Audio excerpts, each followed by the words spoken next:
Hello everyone, இன்றைக்கி நம்ம soya beans கறி எப்படி பண்ணுறது அப்படிங்கிறத பார்க்க போகிறோம். வாங்க இமீடியட்டாக பார்க்கலாம். இதில் வந்து ஃபஸ்ட்டு வந்து ஒரு ஆனியன் பேஸ்ட் மாதிரி நீங்கள் செஞ்சு வச்சுக்கோங்க.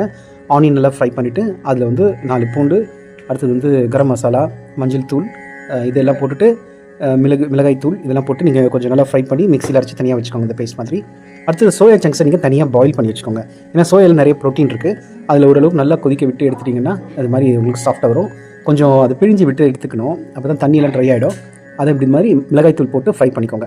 இப்போ நான் சொன்ன வந்து இந்த ஆனியன்லாம் எடுத்து பேஸ்ட் பண்ணுறோம் இல்லையா, அந்த பேஸ்ட் எப்படி பண்ணுறது தான் பார்த்துட்ருக்கீங்க.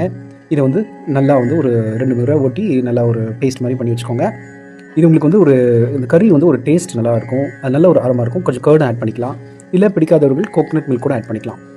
இப்போ வந்து இந்த ஃப்ரைங் பேனில் கொஞ்சம் ஆயில் எடுத்துக்கிட்டு மிதமான சூட்டில் கொஞ்சம் ஜீரகம், அடுத்தது வந்து இதெல்லாம் போட்டுக்கோங்க. மிளகாய் போட்டு நம்ம ஏற்கனவே செஞ்சு வச்சுருக்கிற அந்த ஃபுல் கிரேவியை இதில் கொண்டு வந்துடுங்க. அவ்வளோதாங்க, உங்களுக்கு சோயா சங்க்ஸ் ரெடி ஆகிடும். இப்போ தனியாக செஞ்சு வச்சுருக்க சோயா சங்க்ஸ் ஆட் பண்ணி மிக்ஸ் பண்ணி நீங்கள் அதை அப்படியே சாப்பிட வேண்டியதாங்க.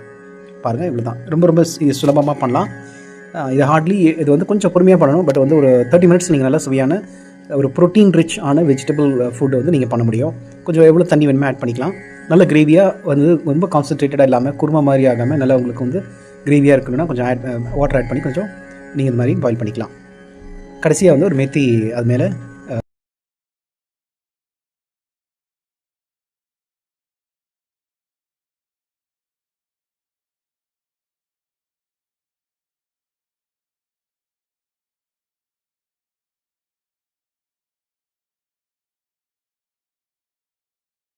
நல்ல ஒரு கொதி வந்தோடனே கசூரி மேத்தி அதில் ஆட் பண்ணிக்கலாம். நன்றி, வணக்கம்.